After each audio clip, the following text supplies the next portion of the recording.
লাঞ্ছনাকারী শিক্ষার্থীদের শাস্তির দাবিতে আজও অবস্থান কর্মসূচি পালন করছেন খুলনা প্রকৌশল ও প্রযুক্তি বিশ্ববিদ্যালয় কুয়েটের শিক্ষকরা। এ বিষয়ে নিয়ে আরো বিস্তারিত খবরাখবর জানাতে সেখান থেকে আমাদের সাথে সরাসরি যুক্ত হচ্ছেন সহকর্মী মামুন রেজা। মামুন, শিক্ষকদের এই অবস্থান কর্মসূচির বিস্তারিত জানাবেন। জয়ী খুলনা প্রকৌশল ও প্রযুক্তি বিশ্ববিদ্যালয়ে গত ৩ মাস ধরে অচলাবস্থা চলছে এবং গত ৪ মে থেকে একাডেমিক কার্যক্রম শুরু করার কথা থাকলেও শিক্ষকরা এখনো পর্যন্ত ক্লাসে ফেরেননি।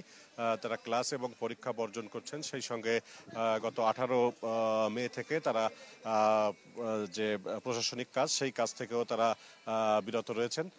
শিক্ষকদের আজ বেলা 11:30 থেকে প্রশাসনিক ভবনের সামনে অবস্থান কর্মসূচি পালন করার কথা ছিল। শিক্ষকরা এরই মধ্যে প্রশাসনিক ভবনে এসেছেন এবং তারা উপাচার্যের কক্ষে সেখানে তারা একটি সভা করছেন। উপাচার্য বর্তমানে ঢাকায় অবস্থান করছেন। তারা এই বৈঠকটির পর প্রশাসনিক ভবন চত্বরে এসে অবস্থান কর্মসূচি পালন করবেন এবং 1 ঘন্টা তাদের এই কর্মসূচি পালন করার কথা রয়েছে। এছাড়া তারা আগামীকাল নতুন কোনো কর্মসূচি দেবেন কিনা সে বিষয়ে এখনো সিদ্ধান্ত চূড়ান্ত করেননি। আর শিক্ষকদের এই কর্মসূচির সঙ্গে একাত্মতা জানাতে অর্ধশতাধিক শিক্ষার্থী তারা প্রশাসনিক ভবনের সামনে এসে অবস্থান করছেন।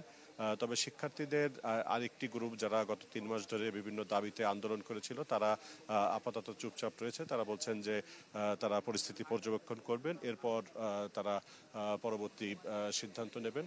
আর সাধারণ যারা শিক্ষার্থী রয়েছে তারা বলছেন যে তারা চান যে যত দ্রুত ক্লাস শুরু করা যায় ততই তাদের জন্য ভালো, কারণ 3 মাস ক্লাস পরীক্ষা না হয় 19 ব্যাচের যেসব শিক্ষার্থী রয়েছে তারা আটকে রয়েছেন। তাদের আর 1 মাসের মতো একাডেমিক কার্যক্রম চালু থাকলে তারা পাশ করে বেরিয়ে যেতে পারতেন। জয়ী। মামুন, ধন্যবাদ আপনাকে। দর্শক, খুলনা থেকে যুক্ত হয়েছিলেন সহকর্মী মামুন রেজা।